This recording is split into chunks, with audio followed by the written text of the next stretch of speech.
कुछ भी नहीं है, एनर्जी खत्म, इंसान खत्म। आने वाले टाइम में तुम देखोगे कि जो लेन देन है, कोई भी चीज खरीदनी है तुमको, मुद्रा बदल जाएगी, पैसे नहीं चलेंगे, रुपए पैसे नहीं चलेंगे, एनर्जी चलेगी।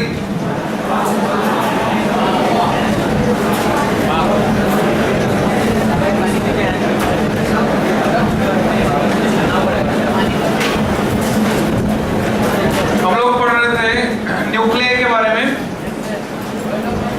लास्ट लेक्चर है न्यूक्लियर का। आज की डेट लगाओ 8/9/2016, लेक्चर नंबर 56।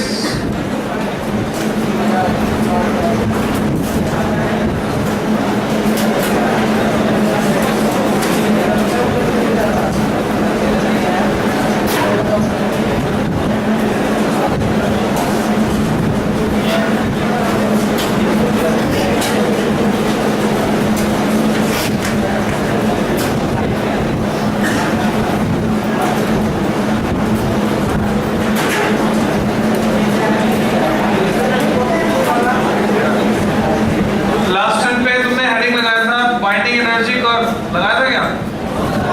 ठीक है, हेडिंग लगा लो, variation of binding energy per nucleon with mass number. Variation of binding energy per nucleon with mass number. Variation of binding energy per nucleon with mass number. Bracket में लिखो refer NCERT.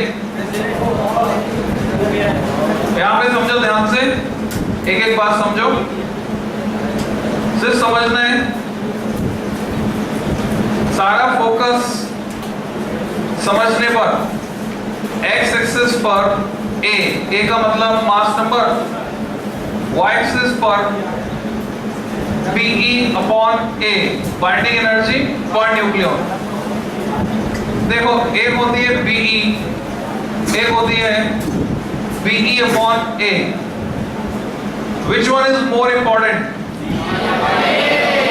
क्योंकि इससे decide होता है stability. क्या last time पे ऐसा कुछ लिखा था तुमने कि स्टेबिलिटी इससे डिसाइड होती है? नहीं लिखा था?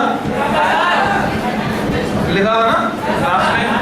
उसको एग्जांपल से समझो, जो लास्ट लाइन लिखी थी लास्ट लेक्चर में, उसको एग्जांपल से समझो।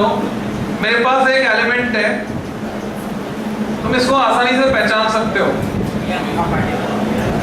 इसकी बाइंडिंग एनर्जी है 4.4 MeV। मेरे पास एक और एलिमेंट है, इसको भी तुम पहचान सकते हो, इसकी बाइंडिंग एनर्जी है। तुम्हें क्या लगता है कौन सा ज्यादा स्टेबल है, Li या He? The correct answer is ये ज्यादा स्टेबल है। रीजन, स्टेबिलिटी इससे तय होगी कि बाइंडिंग एनर्जी किसकी ज्यादा है। बाइंडिंग एनर्जी तो इसकी ज्यादा है, पर जब मैं बाइंडिंग एनर्जी पर न्यूक्लियन निकालूंगा divided by 4 divided by 6, this quantity is lesser, this quantity is greater. So helium is more stable than lithium. तो जब मैं यहाँ पे ग्राफ बनाना शुरू करता हूँ, स्टार्टिंग होती है, देखो एक तो एनसीईआरटी में बना हुआ है, दूसरा रफली तुम ये स्केच साथ साथ में प्लॉट कर सकते हो रेफरेंस के लिए। 11 के मल्टीपल में चलाएंगे, 1.1 से स्टार्टिंग होगी, यह है 1h2 यानी ड्यूटेरियम। उसके बाद तुम इसमें 3 पीक दिखा सकते हो। अपने नेबरहुड में हीलियम पहले पीक पर corresponds to 6.6। ये बाइंडिंग एनर्जी पर न्यूक्लियन जो है मेगा इलेक्ट्रॉन वोल्ट में है। अगली पीक पर कार्बन C612, अगले पीक पर O816। उसके बाद ये flat portion, then declining trend, top पर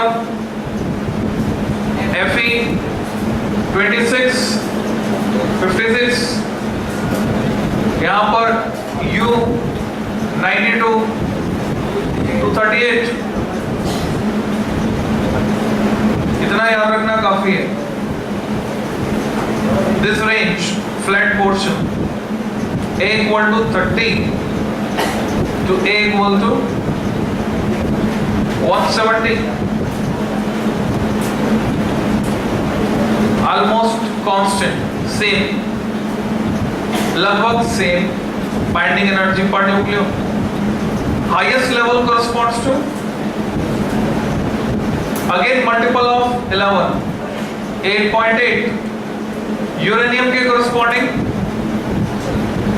7.7। ये याद रखने का तरीका है 1.1, 6.6, 7.7, 8.8।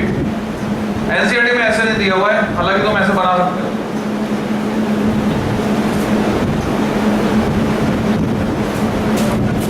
तो इस ग्राफ से हम क्या क्या इंटरप्रेट कर सकते हैं वो तुम्हें समझना है। क्या क्या इस ग्राफ से निकाला जा सकता है, समझा जा सकता है, तो तुम्हें सिर्फ समझना है। तुम इस ग्राफ में देखकर महसूस करो, सुनकर, the binding energy per nucleon is practically constant independent of atomic number for nuclei of middle mass number 30 to 170. The curve has a maximum of about 8.75 for A equal to 56 and 7.6, जिसको मैंने 7.7 लिखा है, for A equal to 238। इतना चलेगा, याद रखने के लिए आसान हो जाता है, इतना वेरिएशन चलेगा। EB is lower for both, जो हल्के न्यूक्लियाई हैं उनके लिए भी कम है, जो भारी न्यूक्लियाई उनके लिए भी कम है, यानी उनकी स्टेबिलिटी कम है। जिसकी बाइंडिंग एनर्जी पर न्यूक्लियन ज्यादा है वो ज्यादा स्टेबल है, जिनकी कम है वो कम स्टेबल है। We can draw some conclusions from these two observations। ये जो दो ऑब्जर्वेशन ग्राफ के बारे में, इससे हम क्या क्या कंक्लूड कर सकते हैं। पहला conclusion, force is attractive and sufficiently strong to produce a binding energy of few MeV per nucleon. यहाँ जो फोर्स काम कर रहा है जिसका नाम है न्यूक्लियर फोर्स, पर्याप्त स्ट्रॉन्ग है जिससे कि इतनी बाइंडिंग एनर्जी प्रोड्यूस हो रही है। तुमने 11th क्लास में रिलेशन पढ़ा था F equal to minus du by dr। इस रिलेशन को हम रिलेट कर सकते हैं यहाँ पर फोर्स और एनर्जी का relation. The constituency of the binding energy in the range, इस रेंज में जो कांस्टेंट मिल रही है, is a consequence of the fact that nuclear force is short range. Nuclear force short range force होने की वजह से कांस्टेंट है। कैसे? ऐसे समझो कि कोई न्यूक्लियन है, उसका इंटरेक्शन एक लिमिट तक हो सकता है।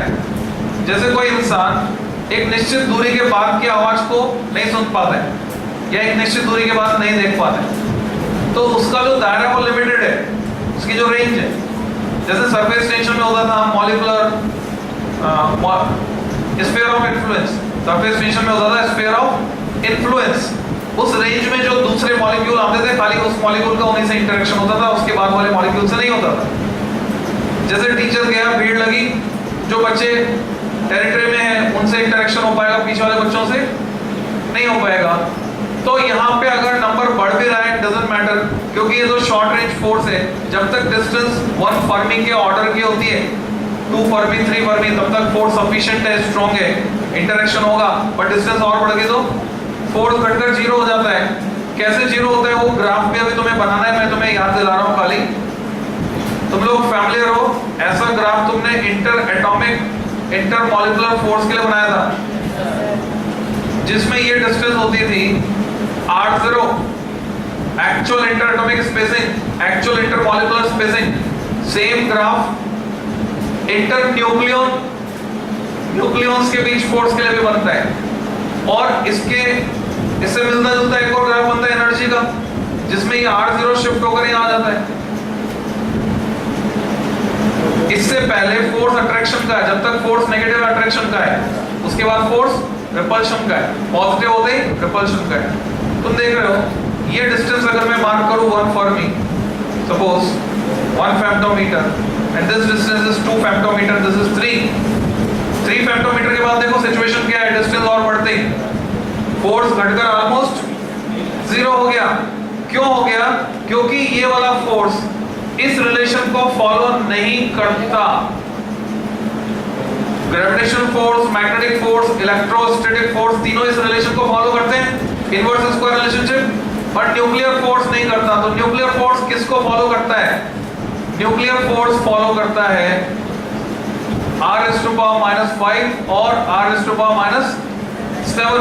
तो तुम अंदाजा लगा सकते हो, जैसे ही ये डिस्टेंस बढ़ते ही इस रेशियो के हिसाब से चेंज आएगा, तो फोर्स कैसा हो जाएगा? नेग्लिजिबल हो जाएगा। तो ये तुम्हें समझना है खाली। The nuclear force between two nucleons falls rapidly to zero as their distance is more than a few femtometer. This leads to saturation of forces in a medium or a large size nucleus, which is the reason for the constancy of the binding energy per nucleon. तो तुम्हें यहाँ से ये fact समझना है कि इनके लिए 30 से लेकर 170 के लिए बाइंडिंग एनर्जी पर न्यूक्लियर कांस्टेंट क्यों आ रही है? क्यों आ रही है? क्योंकि न्यूक्लियर फोर्स क्या है? Short range. तो मैं तुम्हें आंसर नहीं लिखा रहा, मैं क्वेश्चन लिखा रहा हूँ। क्वेश्चन लिखो, यहाँ से स्टार्टिंग होगी आज के लेक्चर की। Write down the question. What is the reason for the constancy? What is the reason for the constancy of, अब ये इतना बड़ा लिखने की जरूरत नहीं है, बाइंडिंग एनर्जी पर न्यूक्लियन, इसकी जगह क्या लिखोगे? कौन है? अंडरस्टूड है? Binding energy per nucleon. तो आंसर क्या आएगा इसका? इसका आंसर आएगा, अगर शॉर्ट में लिखो तो Fn is short range, nuclear force is short range force, जबकि electrostatic force, magnetic force, gravitational force सब लॉन्ग रेंज है। ये डिफरेंस भी है न्यूक्लियर में और इलेक्ट्रोमैग्नेटिक फोर्स में। दूसरा क्या कंक्लूजन निकालते हैं हम? वेरी हैवी न्यूक्लियस से 240 बड़ा, अगर ये टूटता है, इसकी बाइंडिंग एनर्जी जो है कम है, किसके कंपैरिजन में? टूटकर जो फ्रैक्शन बनेगा 120 के 2 बने सपोज, तो 120 यहां कहीं होएगा, तो उसकी बाइंडिंग एनर्जी ज्यादा है। अब तुम्हें ये समझ लेना है, जिसकी बाइंडिंग एनर्जी ज्यादा होती है, एक तो वो क्लोजली पैक्ड होता है, दूसरा उसके बनने में एनर्जी ज्यादा रिलीज होती है। बाइंडिंग एनर्जी वो एनर्जी है जो कि रिलीज होती है जब न्यूक्लियस फॉर्म होता है, और बाइंडिंग एनर्जी ही वो एनर्जी है जो कि चाहिए होती है किसी को तोड़ने के लिए। ठीक है, तो टूट रहा है यूरेनियम, इसको तोड़ने के लिए सर्टेन बाइंडिंग एनर्जी चाहिए जो कम है। किससे बन रहे हैं? बेरियम और क्रिप्टन जो यहाँ कहीं लाई कर रहे हैं, उनके बनने में ज्यादा एनर्जी रिलीज हो रही है। तो ज्यादा रिलीज हो रही है, कम कंज्यूम हो रही है, तो जो डिफरेंस है वो लिबरेट हो जाएगा इन फॉर्म ऑफ हीट। और इस फिनोमेना को, इस प्रोसेस को क्या नाम देंगे? फिशन। फिशन प्रोसेस में क्या होता है? एक बड़ा न्यूक्लियस दो हल्के न्यूक्लियाई में टूटता है। न्यूक्लियस का प्लूरल होता है न्यूक्लियाई। ठीक है, सिमिलरली मतलब इससे हम ये बता सकते हैं इस ग्राफ से फिशन में एनर्जी क्यों रिलीज होती है। इसी ग्राफ से हम बता सकते हैं फ्यूजन में एनर्जी क्यों रिलीज होती है। अगर मैं बात करूं दो हल्के न्यूक्लियाइड की, जैसे 1h2 + 1h2, ये मिलकर बना रहे हैं He2O4। रफली ले लो, दो 1h2 अपना एग्जिस्टेंस खत्म कर रहे हैं, तो कितनी एनर्जी चाहिए होगी? 1.1 + 1.1 2.2, रफली ऐसे 2.2 चाहिए होगी। बन क्या रहे हैं? He2O4। कितनी रिलीज होगी? 6.6। रिलीज ज्यादा हो रही है, कंज्यूम कम हो रही है, डिफरेंस लिबरेट हो जाएगा in form of heat. Fusion में इस तरह से एनर्जी रिलीज होती है। तुमसे एक नंबर में सवाल पूछा जाता है, what is the source of energy in sun and stars? Star करके लिखोगे, the source of energy in sun and stars. The source of energy in sun and stars is fusion. Fusion को underline कर दो। Fusion और fission में तुम्हें क्या क्या करना है, एक एक रिएक्शन प्रिपेयर करनी है, दोनों की मैं संडे को करवा दूंगा। एनवायरमेंट में। बेसिक डिटेल न्यूक्लियर रिएक्टर के बारे में तुम्हें पता होना चाहिए। Controlled chain reaction, atom bomb में uncontrolled chain reaction.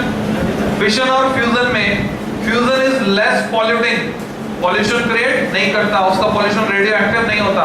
And fission is more polluting, वहां तो वेस्ट डिस्पोजल की समस्या आ जाती।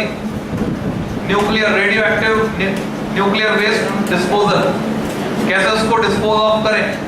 तो पीपों में भर के जमीन में गड्ढा खोद के गाड़ते हैं, गहरा गड्ढा खोद के। लंबे समय के बाद वो रेडिएशन का असर खत्म होता है। हालांकि एक तरीका निकाला भारतीयों ने रिसर्च करके, उन्होंने बोला गाय का गोबर रेडिएशन का अच्छा एब्जॉर्बर है। उन्होंने सलाह भी दी कि हिरोशिमा नागासाकी में जहां पर कि बम विस्फोट हुआ था, परमाणु बम, वहां आज भी रहने लायक स्थिति नहीं बन पाई है।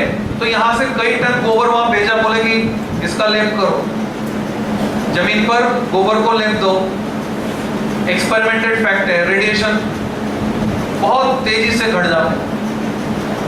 आज भी अब क्या होगा आने वाले टाइम में, मैं तुम्हें बता रहा हूं हकीकत, आने वाले टाइम में ये रेडिएशन जब इतने ज्यादा बढ़ जाएंगे, जो बढ़ते जा रहे हैं, इनका असर छोटे बच्चों के दिमाग पर बहुत खतरनाक पड़ता है। ये 4G 3G नेटवर्क जो भी है, एंटेना लगे हुए हैं इधर, बड़े लोगों का दिमाग तो सह लेता है, पर जो इन्फेंट्स हैं, छोटे अभी जन्म लिया जिन बच्चों ने, ये रेज उनके दिमाग में अंदर तक पेनिट्रेट कर जाती हैं। आने वाले टाइम में स्टार्टिंग हॉस्पिटल से होगी, स्पेशल रूम्स बनाए जाएंगे रेडिएशन फ्री। फिर घर में भी छोटे बच्चों के लिए अलग कमरा होगा जहां पर गोबर लिपेंगे पूरा, पहले की तरह जैसे झोंपड़ियों में गोबर लिपते थे, ऐसे पूरा गोबर लिपा जाएगा। ऐसा होगा जिससे कि वहां पर रेडिएशन फ्री एटमॉस्फेयर बन सके।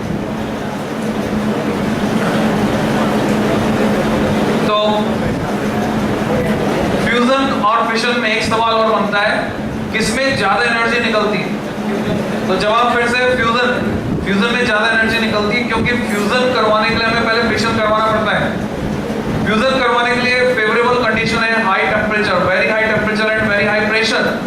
अब वो very high temperature vary high pressure attain करना है तो क्या करो, पहले फिशन कराओ। तो अगर तुमने नाम सुना हाइड्रोजन पंप, हाइड्रोजन पंप में फ्यूजन होता है और उसके लिए पहले फिशन होता है। इस वजह से हाइड्रोजन पंप एटम पंप से ज्यादा खतरनाक होता है।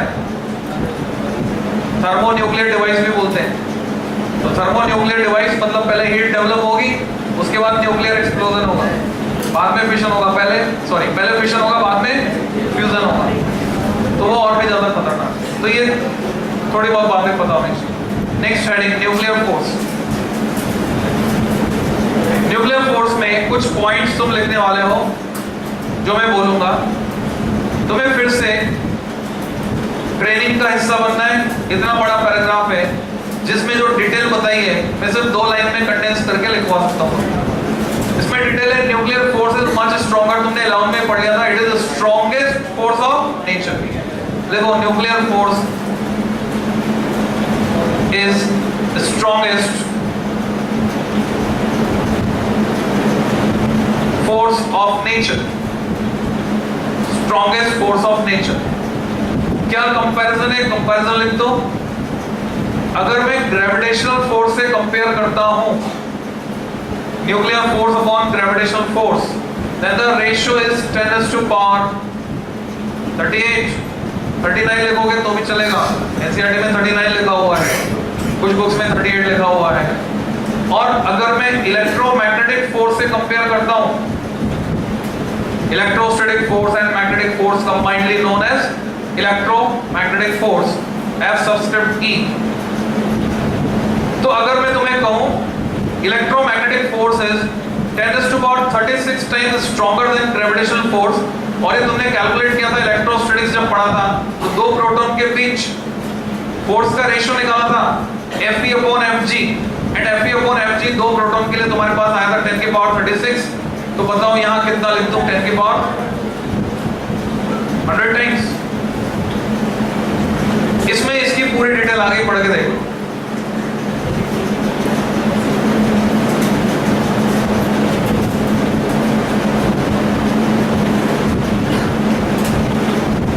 This is the method to make the notes. Clear? Okay. Next point. इसको भी शॉर्ट करेंगे। Nuclear force between two nucleons falls rapidly to zero, ये repeated point है. As their distance is more than a few femtometer, this leads to saturation of forces in a medium or a large size nucleus, which is the reason for constancy of binding energy per nucleon. अभी discuss किया था, तो तुम एक point लिखोगे. It is short range force. Fn is short range.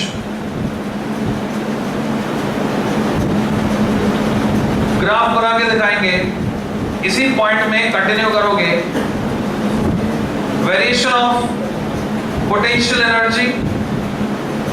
It is short range, full stop. Variation of potential energy important है, 2 number में exam में पूछा जाता है. Variation of potential energy between two nucleons as a function of distance. Between two nucleons as a function of distance is as shown. Dash लगा दो. कौन सा ग्राफ बनाना है, प्रेडिक्ट करो. पैटर्न ऐसा होगा पर उसमें अंतर होगा. ये R0 यहां शिफ्ट हो जाएगा क्योंकि पोटेंशियल एनर्जी का वेरिएशन दिखा रहे हैं. बनाओ. This is R0 for which potential energy is minimum. Negative में मैक्सिमम, वैसे मिनिमम. यहां पर सबसे ज्यादा स्टेबिलिटी होगी.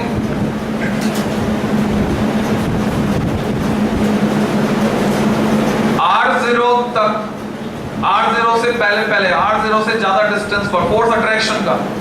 जैसे डिस्टेंस R0 से कम होगी, फोर्स रिपल्शन का. ग्राफ में तुम फर्मी में डिस्टेंसेस भी मेंशन कर सकते हो. 1 फर्मी, 2 फर्मी, 3 फर्मी. क्या कहना चाह रहे हो, हाथ ऊपर करो. किसकी? R0 की वैल्यू 1 फर्मी से थोड़ा सा कम है, जैसा तुम देख पा रहे हो. थोड़ा सा कम.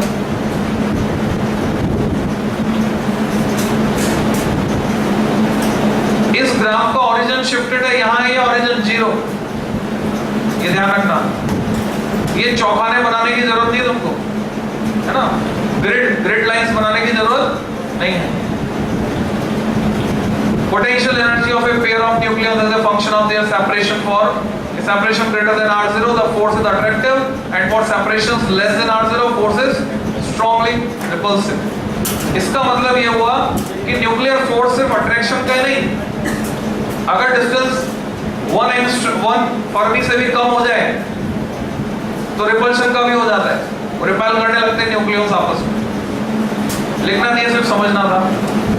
Last point, nuclear force between, इसको शॉर्ट करके लिखेंगे. Neutron neutron, proton neutron and proton proton is same. कोई फर्क नहीं पड़ता चार्ज है या नहीं है. तो तुम लिखोगे Fn is charge independent. Nuclear force charge पर डिपेंड नहीं करता है. Fn is charge independent. Clear? This is all about nuclear force. Next article, radioactivity. Heading is radioactivity. Henry Becquerel ने एक्सीडेंटली डिस्कवर किया रेडियोएक्टिविटी को जब वो एक्सपेरिमेंट कर रहा था फोटोग्राफिक प्लेट से रिलेटेड. फोटोग्राफिक प्लेट्स को लेकर उनका एक्सपोजर टाइम ऑब्जर्व कर रहा था वो कि कितने टाइम में एक्सपोज होती है, कितनी एक्सपोज होती है. एक दिन बादल आ गए, धूप नहीं निकली, तो उसने ये एक्सपेरिमेंट परफॉर्म नहीं किया. जो नई फोटोग्राफिक प्लेट वो लेकर आया था, जो काले कागज में लिपटी हुई थी, वो मेज की तराश में ही रखी रहने थी. पर अगले दिन एक्सपेरिमेंट करने के लिए जब उसने निकाला तो उसने देखा वो पहले से एक्सपोज हो चुकी थी. काले कागज में लिपटी हुई थी तो भी एक्सपोज हो चुकी थी. तो उसने और ढूंढा, दराज में कुछ चीजें और मिली उसको, कुछ खनिज पड़े थे और. तो उसने अंदाजा लगाया कि डेफिनेटली ये जो खनिज या और उस प्लेट्स के साथ पड़े थे, उन प्लेट्स के साथ इनमें से कोई इनविजिबल रेडिएशन निकल रहे हैं जो काले कागज को पेनिट्रेट करके प्लेट तक पहुंचे और प्लेट्स को एक्सपोज कर दिया. बाद में इन रेडियोएक्टिव रेडिएशंस को अल्फा बीटा गामा के रूप में पहचाना गया और रेडियोएक्टिव सब्सटेंसेस की खोज हुई. अलग अलग रेडियोएक्टिव सब्सटेंसेस किसने ढूंढ निकाले? Curie.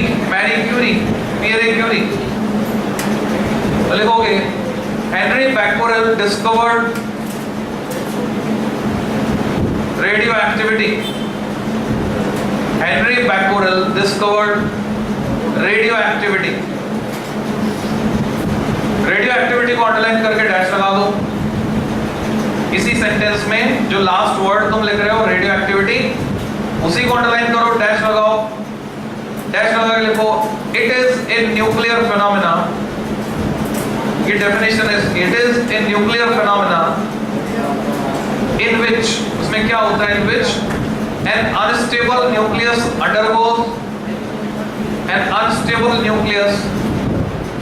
Undergoes decay. Nucleus unstable हो जाता है, फिर उसका डिके होता है। ये होता है रेडियो एक्टिविटी में।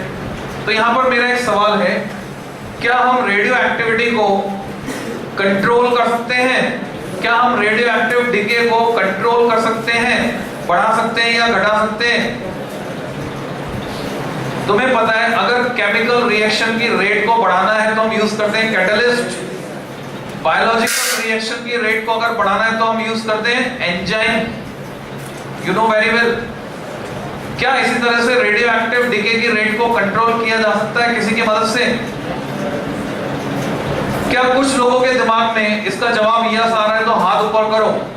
जो डाउट में है और जिनका जवाब यस है वो हाथ पूरा ऊपर करो विश्वास के साथ, आसपास मत देखो। चलो मैं तुम्हें और थोड़ा सा डाउटफुल बनाता हूं। हमारे पास कंट्रोलिंग रॉड करके न्यूक्लियर रिएक्टर में रॉड होती हैं, कैडमियम की बनी होती हैं, बेरिलियम की बनी होती हैं। इनकी मदद से हम न्यूक्लियर रिएक्टर में कुछ कंट्रोल करते हैं।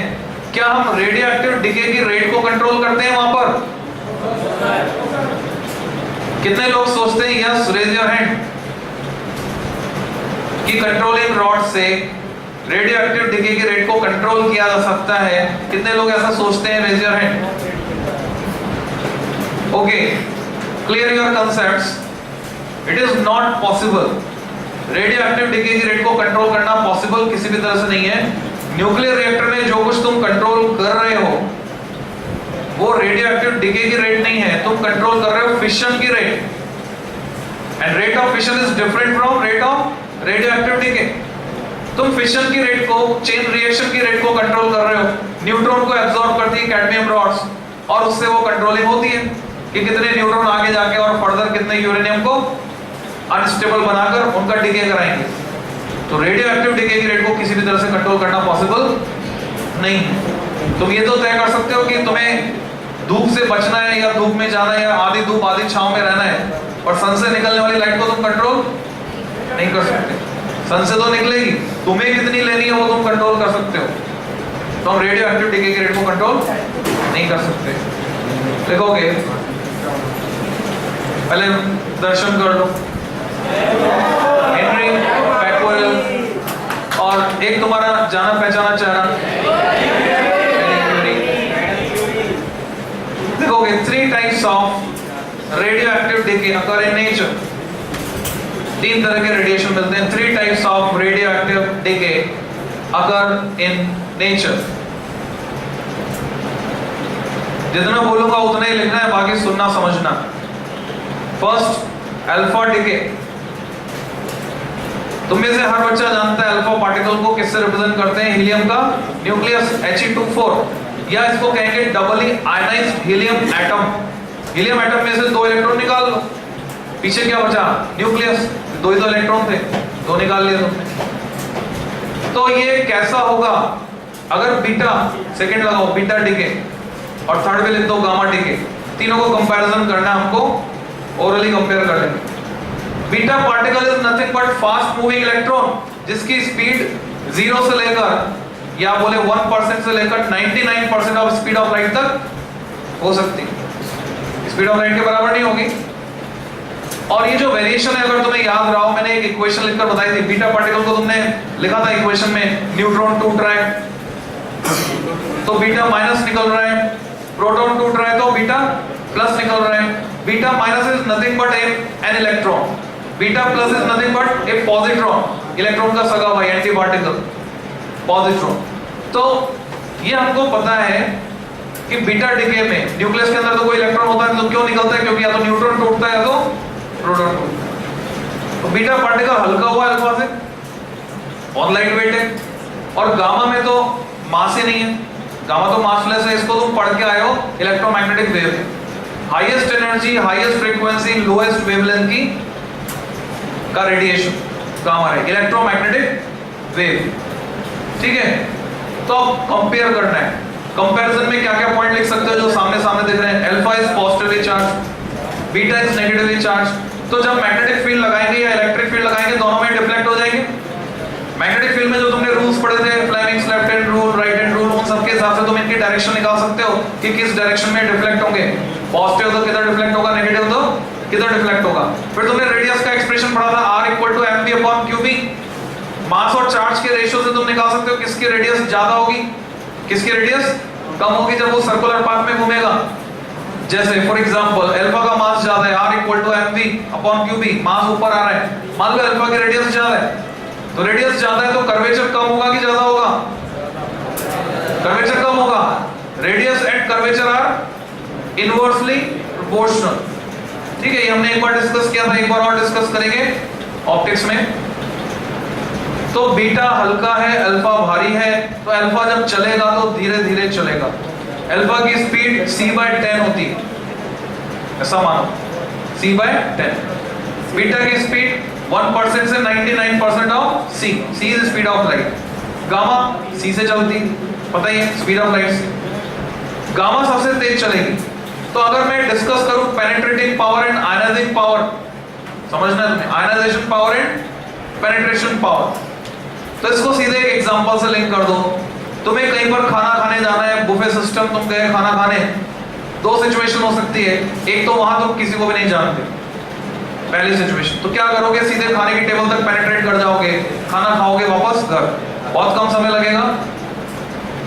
वहां तुम सबको जानते हो, सबसे मिलोगे, नमस्ते करोगे, हालचाल पूछोगे, टाइम ज्यादा लगेगा, धीरे धीरे पहुंच पाओगे, स्पीड तुम्हारी कम हो जाएगी। इसको बोलेंगे आयनाइजेशन। अल्फा पार्टिकल बड़ा है, भारी है, धीरे धीरे चलता है, तो सबसे मिलता जुलता चलता है, तो आयनाइजेशन पावर किसकी सबसे ज्यादा? अल्फा की। सबसे कम गामा की। गामा की सीधा पेनिट्रेट कर जाए। तो पेनिट्रेशन पावर किसकी हाईएस्ट? गामा की। अब सीधे सीधे फैक्टर 100 का डिफरेंस आता है, मैथमेटिकली बोले तो फैक्टर 100।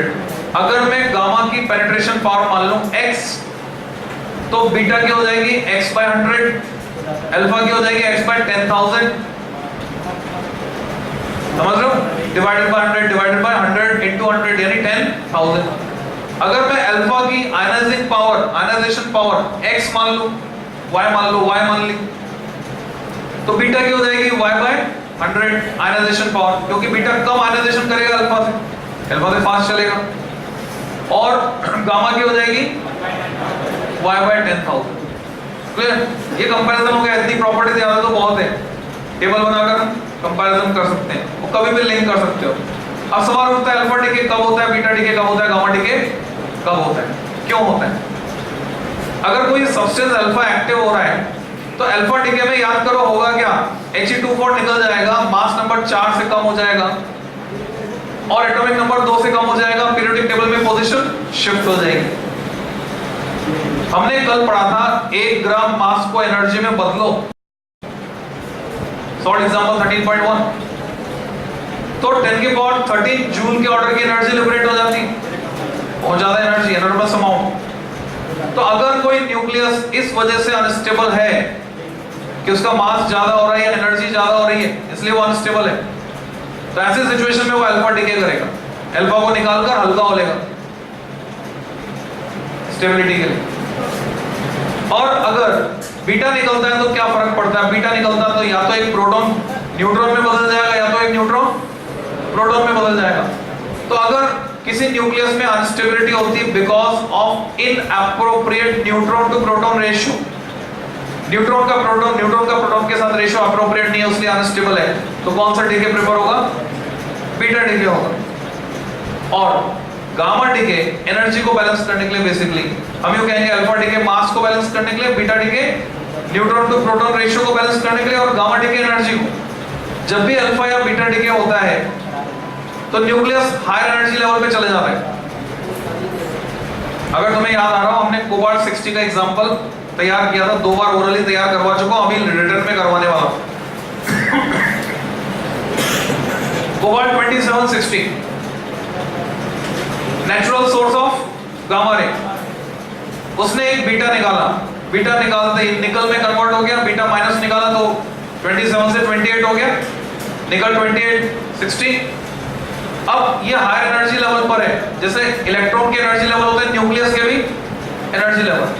वहां से ग्राउंड स्टेट में लौटने के लिए इसको 2 गामा रे निकालनी पड़ेगी।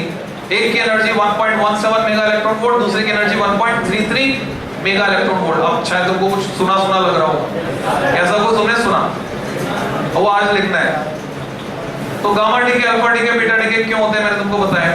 लॉ ऑफ रेडियोएक्टिव डीके लिखो, heading law of radioactive decay, 2 number का डेरिवेशन तुम्हें प्रिपेयर करना है। इसको सोडी फजान्स लॉ भी बोलते हैं, सोडी फैजान का नियम।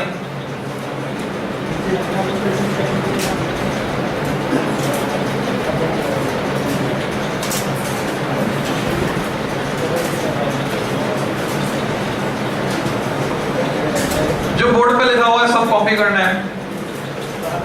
If capital N is the number of nuclei,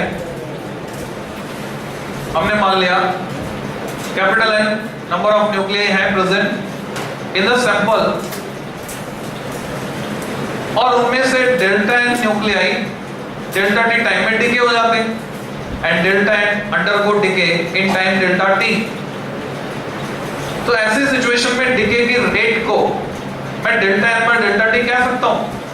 Ilam में तुमने पढ़ा था डेल्टा T टाइम में अगर डिस्प्लेसमेंट हो रहा है डेल्टा S, तो delta S by delta T जो है उसको बोलेंगे rate of change of displacement. तो ये डीके रेट हो गई delta N bye delta T, किसके प्रोपोर्शन होगी, N की।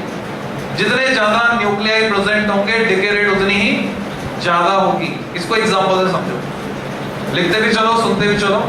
मुझे 1 कप दही जमाना है और मुझे 1 भगोनी दूध से दही जमाना है, क्या दोनों में टाइम डिफरेंट लगेगा या सेम टाइम में जम जाएंगे? अगर दोनों सेम टाइम लेकर जम रहे हैं, इसका मतलब भगोनी में दूध की मात्रा ज्यादा होने पर बैक्टीरिया के पैदा होने की मात्रा भी ज्यादा है। जस्ट लाइक दैट, उसी की तरह यहां पर n ज्यादा है तो डीके रेट भी ज्यादा होगी। डेल्टा n जब तक हम लिख रहे हैं तो पॉजिटिव नेगेटिव साइन लगाने का कोई सवाल नहीं उठता, पर अगली स्टेप क्या रहेगी, यहां कांस्टेंट लगाओ, प्रोपोर्शनल हटाया कांस्टेंट आगे लैम्डा, लैम्डा का नाम लिख दो रेफरेंस में, lambda is called radioactive decay constant और disintegration constant. Delta S by delta T जब तुम लिखते थे तो अगली स्टेप होती थी limit delta T tends to 0 और फिर इसको डिफरेंशियल फॉर्मेट में लिया जाता था ds बाय dt। वैसा यहां करने वाले हैं, बोलो क्या, हाँ वही है ना, Soddy Fajans law, Fajans rule, वो डिराइव करेंगे अभी n equal to n0 e raised to power minus lambda t, इसी को कहते हैं। हाँ क्या कहना चाहते हैं सर, कोई बोला, हाथ ऊपर करके बोलना है, ये रूल है इस क्लास का। ओके, अगली स्टेप में इंटीग्रेबल फॉर्मेट में कन्वर्ट करो, लिखो, ये लिखना नहीं है सीधे लिखोगे applying limit delta t tends to 0, applying limit delta t tends to 0। जैसे ही delta t tends to 0 condition लगाई, डेल्टा n बन गया dn, ये हो गया dn by dt। Minus sign हमें यहां लगाना पड़ेगा, उसका रीजन ये है नंबर ऑफ न्यूक्लियाई घट रहे हैं, शुरू में ज्यादा थे, डीके होने की वजह से घट रहे हैं, that's why there is a negative sign. अगली स्टेप पे लिख दो इंटीग्रेबल फॉर्मेट के लिए, n को dn के साथ ले जाओ, dt को लैम्डा के साथ ले जाओ। Now integrating it, proper limits लगा के इंटीग्रेट कर दो। नाउ इंटीग्रेटिंग इट, तो लिमिट्स क्या लगाओगे, टाइम चेंज होगा t0 से t तक और नंबर ऑफ न्यूक्लियाई चेंज होंगे n0 से n तक। तो यहां जाएगा integration of dn by n, n0 to n, lambda constant बाहर, integration of dt t0 to t। या फाइनल स्टेप तक ले आओ, फॉर्मूले का फॉर्मेट जो तुम्हें मिलेगा n equal to n0 e raised to power minus lambda t। ये डिराइव करने के 2 नंबर। अब आगे के रास्ते खुलते हैं यहां से हमारे लिए। हालांकि हम इस फॉर्मूले का इस्तेमाल नहीं के बराबर करते हैं क्योंकि इसमें लॉग यूज करना पड़ता है। तुम जिस फॉर्मूले का इस्तेमाल करते हो उसको रेफरेंस साइड में लिख लो। न्यूमेरिकल सॉल्व करने के लिए तुम यूज करते हो n/n0 equal to half raise to power small n, जहां पर n की वैल्यू होती है total time upon half life. अभी डिफाइन करेंगे हाफ लाइफ क्या, एवरेज लाइफ क्या, सब डिफाइन करेंगे।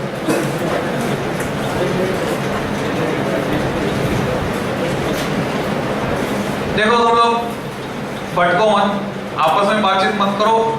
फोकस की अब भी उतनी जरूरत है जितना मैं पहले स्पीड में समझा रहा था तब जरूरत थी। फोकस की इसलिए जरूरत है, एग्जाम में रेडियो एक्टिविटी नहीं पूछते एक्टिविटी, आधे बच्चे कंफ्यूज हो जाते हैं। And activity is somewhat different from radio activity, exactly बिल्कुल डिफरेंट नहीं है, यूनिट तो दोनों की सेम है। एक्टिविटी की भी उतनी है जो दोनों की यूनिट बैक्वोरल है, 1 डिसइंटीग्रेशन पर सेकंड, पर मतलब थोड़ा सा अलग है और वो तुम्हें समझना है। तो फॉर्मूले को मॉडिफाई करेंगे एक्टिविटी के लिए। लिखोगे, ये पूरा नोट करना है। We are interested in decay rate, we are interested in decay rate, उसको कैपिटल आर से दिखाएंगे। Capital R equal to minus dn/dt। ये डिके की रेट है इसलिए नेगेटिव साइन आ रहा है। अब क्या करते हैं, ये वाली जो इक्वेशन ये है 13.14, अगर मैं इसको डिफरेंशिएट कर देता हूं, इधर आएगा dn/dt, n0 कांस्टेंट बाहर निकल जाएगा, लैम्डा मल्टीप्लाई होगा तो ये आ जाएगा lambda n0 e raised to power minus lambda t। तो इस इक्वेशन को डिफरेंशिएट करके ये स्टेप लिखो, लिख दो, लिख लो आराम से।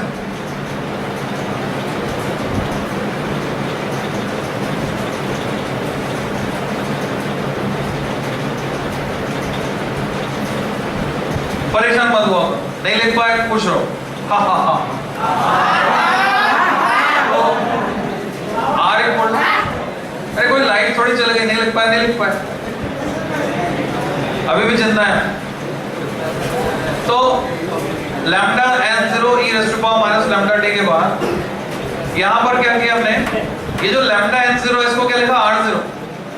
जैसे तुम क्या करते थे, I0 इंटू z क्या हो जाता था, v0, एसी में चले जाओ, I0 into z is v0, तो वैसे ही है r0।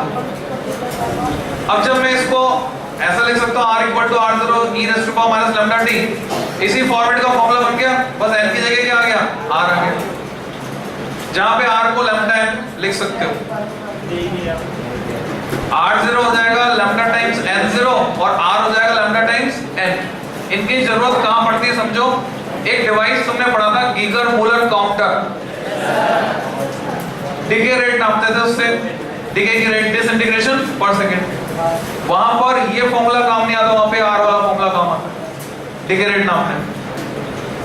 ये लिखने की जरूरत नहीं है, लिखोगे आगे, the total decay rate capital R, the total decay rate capital R of a sample, total decay rate capital R of a sample of one or more। तुम्हें अगर रेडियो न्यूक्लियाइड्स लिखने में मुश्किल लगती है तो तुम रेडियो न्यूक्लियाई भी लिख सकते हो, DES लगाना जरूरी नहीं। one or more radionuclides is called the activity, activity को अंडरलाइन कर दोगे, एक्टिविटी की डेफिनेशन है, ये जो डिके रेट होती है उसी को कहते हैं एक्टिविटी। जिसकी डिके रेट जितनी ज्यादा वो उतना ज्यादा एक्टिव। ऐसा यूनिट फॉर एक्टिविटी ये बार बार पूछी गई है बोर्ड एग्जाम में, 1 नंबर इसका मिलता है। तो मैं समझता हूँ आज अगर तुमने पढ़ ली बैकओरल को बोलते हैं तो दोबारा पढ़ने की कभी जरूरत नहीं है। 1 डिसइंटीग्रेशन पर सेकंड के बराबर या 1 डिके पर सेकंड के बराबर बैकओरल होता है। एक और यूनिट हम यूज करते हैं क्यूरी, वो भी लिख दोगे, CI से दिखाते हैं। एक क्यूरी में 3.7 into 10 की पावर 10 डिसइंटीग्रेशन पर सेकंड यानी बैकओरल होते हैं। यानी क्यूरी बड़ी है कि बैकओरल बड़ा है, क्यूरी बड़ी। हालांकि बैकओरल ने ढूंढा रेडियो एक्टिविटी को, पर क्यूरी ने बैकओरल से बहुत ज्यादा बड़ा काम किया, इसलिए क्यूरी बड़ी है। क्लियर? यूनिट्स हो गई। हाफ लाइफ की डेफिनेशन लिखेंगे, लिखोगे द हाफ लाइफ सिंबल बनाएंगे capital D subscript half of A radio nuclide. फिर तुम्हें अगर इनकन्वीनियंस है तो तुम लिख सकते हो रेडियो न्यूक्लियाइड, न्यूक्लियस भी लिख सकते हो। इज द टाइम इन विच, भाई ये प्लूरल होता है, ये जो टर्म होती है प्लूरल होती है, प्लूरल में लिख रहे हैं। Is the time in which, ये वो टाइम है जिसमें capital N has been reduced to 1/2 of its initial value. यहां तक लिखकर रुक जाना, आगे मत कॉपी करते जाना, बोले हम तो आगे निकलेंगे सर से, आगे का भी कॉपी कर। Reduce to 1/2 of its initial value, जितने समय में घटकर आधा रह जाए। इसके लिए तुम्हें ग्राफ बनाना है, इसको महसूस करके देखना है। ये ग्राफ है इस इक्वेशन के लिए, y एक्सिस पर n, x एक्सिस पर टाइम। शुरू में इनिशियली हमारे पास है n0। Suppose this level corresponds to n0 nuclei. अब इनका एक्सपोनेंशियल डिके स्टार्ट हुआ। एक्सपोनेंशियल डिके को हम ऐसे दिखाएंगे, कितने टाइम में पूरा सैंपल खत्म हो जाएगा, तो जवाब है इनफाइनाइट, ये इधर टच नहीं होगा। जितने टाइम में घटकर आधे रह जाएंगे, मतलब n0/2, उसको ग्राफ में मार्क कर देंगे t12। ये है हाफ लाइफ।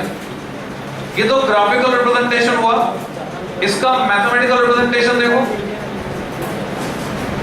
इस इक्वेशन में n की जगह में लिख देता हूं n0/2, तो ये बनेगा जो टाइम है, इसको हम दिखाएंगे t12। अगली स्टेप में n0 कैंसिल, रेसिप्रोकल कर दिया मैंने, तो बन गया 2 equal to e raise to power lambda t12। अभी मैंने लॉग ले लिया, लॉग ले लिया तो बन जाएगा, मैं डायरेक्ट एक स्टेप खाकर लिख देता हूं t12 equal to ln2 upon lambda. अब या तो तुम्हें ln2 याद हो 0.693, बेस ही वाला है, नहीं तो तुम्हें कन्वर्जन फैक्टर आना चाहिए 2.303, उससे मल्टीप्लाई करेंगे बेस 10 वाला 0.3010, तो कन्वर्ट होके बन जाएगा। So it is 0.693 upon lambda. ये फॉर्मूला आ गया टी आपका।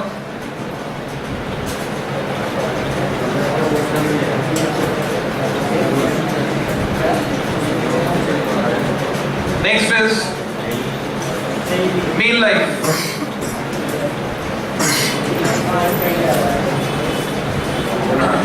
फिर से समझने की कोशिश करो, अगर तुम्हें कुछ भी पूछना है तो डायरेक्ट मेरे से पूछ सकते हो। मर्मरिंग साउंड जो आती है ना, बोलने की आवाज, it is unhealthy, it creates unhealthy atmosphere. Do not discuss among yourself only. लिखो mean life tau is the time in which n has been reduced to 1/e लिखो या e - 1 लिखो, तुम्हारी पर of its initial value 1/e times रह जाता है। अब e की वैल्यू याद है सभी को, तो 1/e का मतलब क्या होता है? 1/e अगर मैं कैलकुलेट करूं और इसका परसेंटेज निकालो, then it comes to be 63.7%।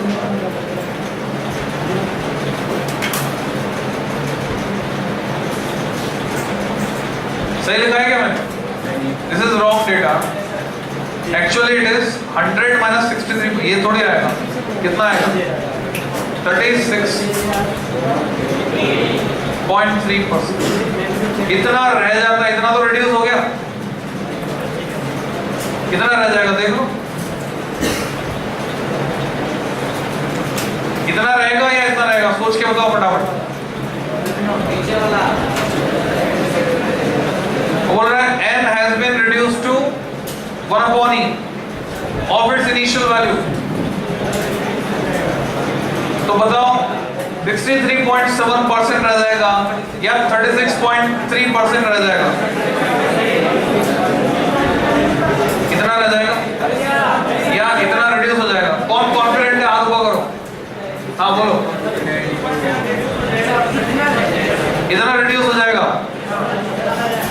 वहां लिखा है रिड्यूस टू, हाँ बोलो, और कितना रह जाएगा? तो रिड्यूस टू 1/e, 1/e, तो 1/e तो ये है भाई। हाँ बोलो, कॉन्फिडेंट हो? हाँ बोलो।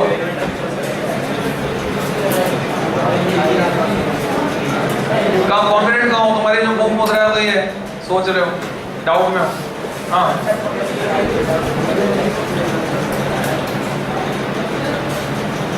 1/e की वैल्यू ये है कि ये है 1/e, तो इतना हो रहा है ना, इतना हो रहा है।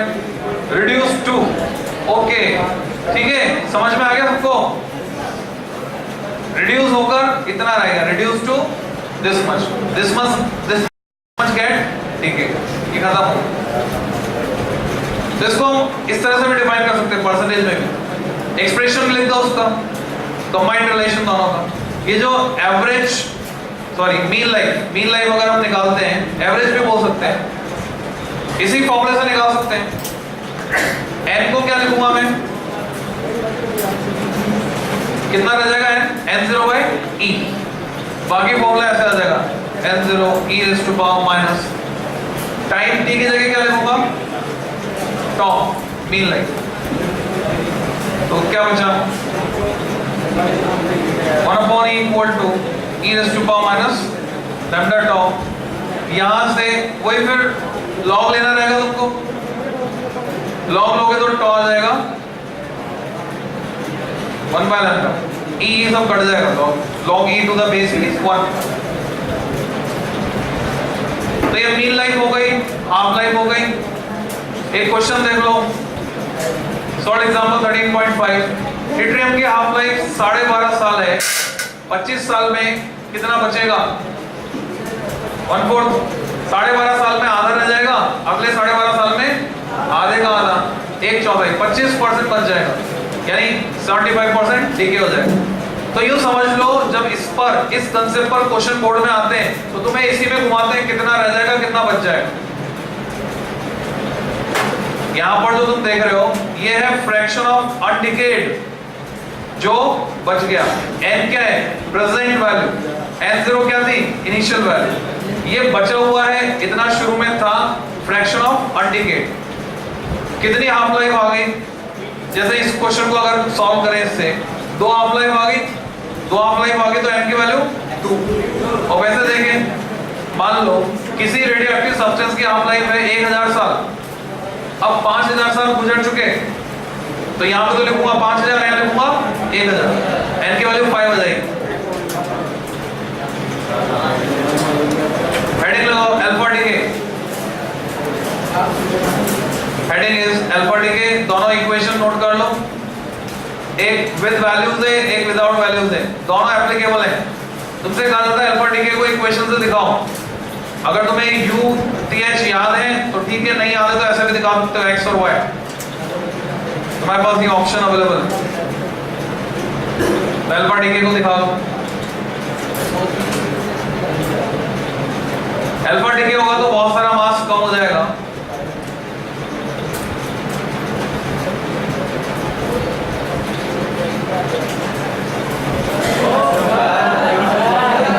क्या तुम ये नहीं लिख सकते कि अगर कोई एलिमेंट x है जिसका atomic number z, mass number a है, ये डिके हो रहा है एलिमेंट y में जिसमें से एक अल्फा पार्टिकल निकल गया, तो z-2 a-4 प्लस He2 ये नहीं लिख सकते।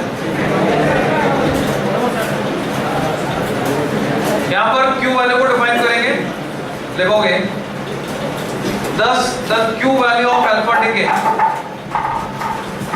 thus the q value of alpha decay can be expressed as, यानी इस प्रोसेस में कितनी हीट इवॉल्व हुई, q value of alpha decay can be expressed as, लिख दो q इक्वल टू, ये मास ऑफ x हो गया, रिएक्टेंट्स, इसमें से क्या करेंगे, प्रोडक्ट में जितना मास आ गया वो घटा देंगे, तो मास ऑफ प्रोडक्ट में my भी आ गया, mh भी आ गया, मास ऑफ प्रोडक्ट को सेपरेट कर दिया मास ऑफ रिएक्टेंट्स में से, तो क्या मिलेगा? Mass defect.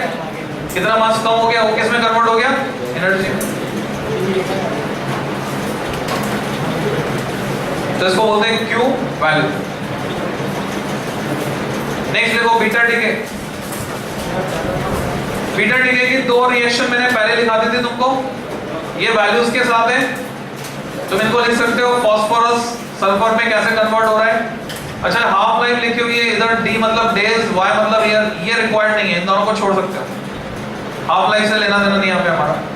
फास्फोरस से सल्फर बना दो, बीटा माइनस निकलेगा, ई माइनस को बोलेंगे बीटा माइनस। सोडियम से नियॉन बना दो, बीटा प्लस निकलेगा। ये जब बीटा प्लस बीटा माइनस निकलते हैं तो इनकी शेयरिंग होती है एनर्जी की, एंटी न्यूट्रॉन और इसके बीच में, न्यूट्रॉन और इसके बीच में, सभी रेशो में शेयरिंग होती है। तो अगर मैं ग्राफ बनाकर दिखाऊं कि बीटा पार्टिकल की energy number of beta particle के साथ, अभी भी तुम सुनने रहो ध्यान से, बीटा पार्टिकल की energy number of beta particle के साथ, तो मैक्सवेलियन डिस्ट्रीब्यूशन आता है। क्या तुम फैमिलियर हो टर्म मैक्सवेलियन डिस्ट्रीब्यूशन? यानी सभी एनर्जी के बीटा पार्टिकल मिलते हैं। ग्राफ का पैटर्न इस तरह का आता है। मॉडरेट एनर्जी वाले बीटा पार्टिकल सबसे ज्यादा होते हैं, कम एनर्जी वाले कम होते हैं, ज्यादा एनर्जी वाले भी कम होते हैं।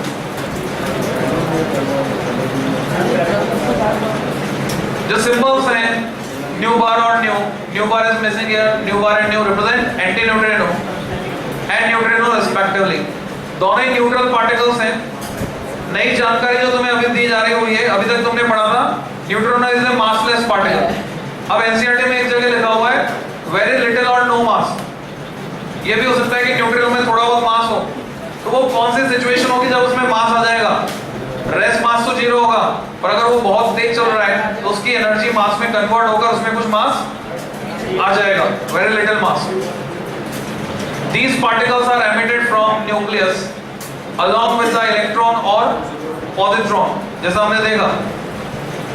इनको डिटेक्ट करना मुश्किल है। एक नंबर में सवाल आता है न्यूट्रिनो को डिटेक्ट करना मुश्किल क्यों है? इसको घोस्ट पार्टिकल भी कहते हैं, भूतिया। लिखो पेज के हेडर पे, neutrino is also known as ghost particle. दीवार में से पेनिट्रेट करके निकल जाता है भूत की तरह। भूत नहीं होता है, तो डरना मत, भूत जैसी कोई चीज नहीं होती, बस एक कल्पना है। तो न्यूट्रिनो दीवार में से निकल जाते हैं। They can even penetrate the earth without being absorbed. Absorb भी नहीं होता, निकल जाता है आर पार। यही कारण रहा कि बहुत समय तक उनकी प्रेजेंस को डिटेक्ट हम नहीं कर पाए, न्यूट्रिनो की प्रेजेंस। तो न्यूट्रिनो इज घोस्ट पार्टिकल। इससे तुम ऑलरेडी फैमिलियर हो, दोनों रिएक्शन लिखी है तुमने, just a revision. Gamma decay बना लो पूरा, जो तुमको बोला था आज बनवा देंगे तो ये बनाना है, आज समय आ गया, बना लो। 2 बार रिवाइज करा चुका ऑलरेडी। गामा डीके कोबाल्ट 2760, एक बीटा पार्टिकल निकलने पर इस जगह पर तुम लिख दोगे Ni 2816। देखो इसको कहते हैं hybrid mode.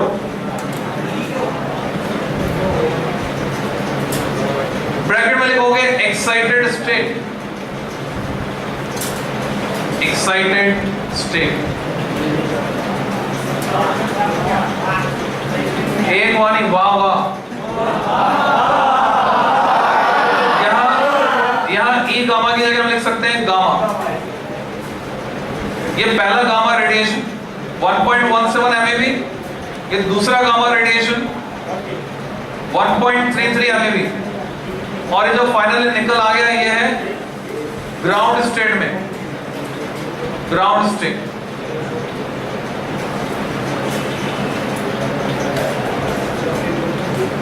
So this is all about nucleus.